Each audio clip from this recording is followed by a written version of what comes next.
É o seguinte, eu tô chocada como a mídia precisa, às vezes, de algumas notícias que não tem nada a ver, né?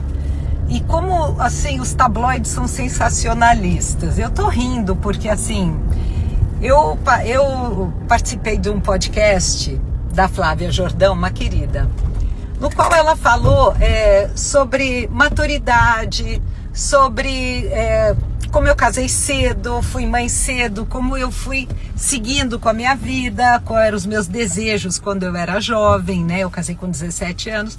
E eu falei que eu tinha um sonho de fazer medicina, eu nem sabia se eu ia realmente fazer. Eu estava fazendo um cursinho que chamava pré-médico para prestar para medicina, mas ainda eu tinha 17. Mas como eu tinha 17 anos, quanto à minha carreira profissional, eu tinha dúvidas. Então, assim, era um sonho, como eu falei, mas não sabia nem se eu ia prestar. E eu fui pedida em casamento, sabe, bem nessa época. E não é que eu falei, gente, é assim, eles pegam a entrevista, pegam uma edição, uma parte fora do contexto, né? Eu não fiquei falando do meu primeiro casamento, né? Eu não falei nada disso. Eu estava falando da minha vida, né? Da minha juventude até a fase madura, que eu tô com 63, aliás, a maioria colocou que eu tenho 69. Eu tô rindo aqui, gente, eu nasci 4 de fevereiro de 1963. Eu tenho 63 anos, muito bem vividos. Estão escrevendo que eu tenho 69. Não tenho, tá bom?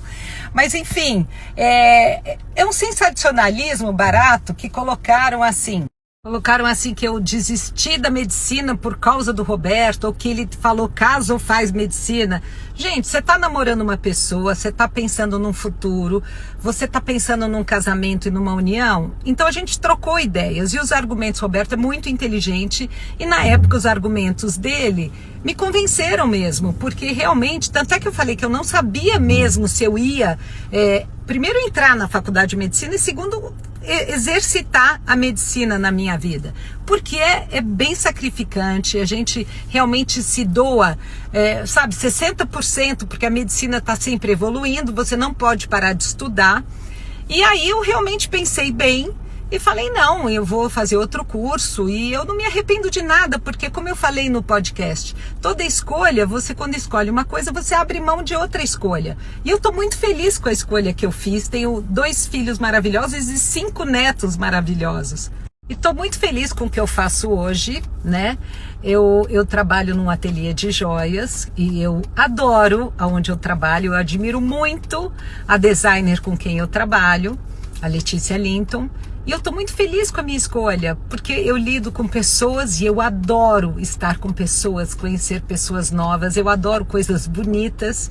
E nas horas vagas, como o meu Instagram tem engajamento, as pessoas estão curtindo o meu conteúdo, algumas marcas me procuraram e eu costumo gravar na parte da manhã algumas publis quando pintam. Eu não me considero influencer, eu me considero brincando blogueira idosa que eu brinco, tá? Mas idosa com 63 anos, não com 69, como estão escrevendo. Se eu tivesse 70, eu não ia ter problema nenhum de falar.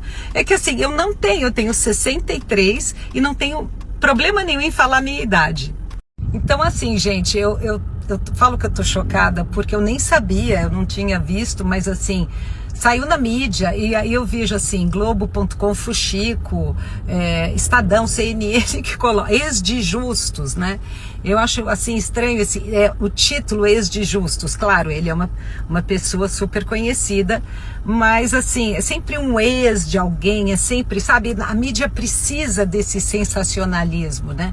Eu acho muito estranho isso. E aí me falaram, você viu que saiu em tal lugar, ex de justos, fala que justos não queria que fizesse. Não é nada disso, gente. Então tô aqui esclarecendo, inclusive a entrevista foi o máximo, foi super comprida. Eu falei muito mais do meu relacionamento atual com meu marido, que eu tô muito feliz também. Então assim, pegar um pedacinho e distorcer, eu acho tão bobo isso, né? Bom, dei o meu recado.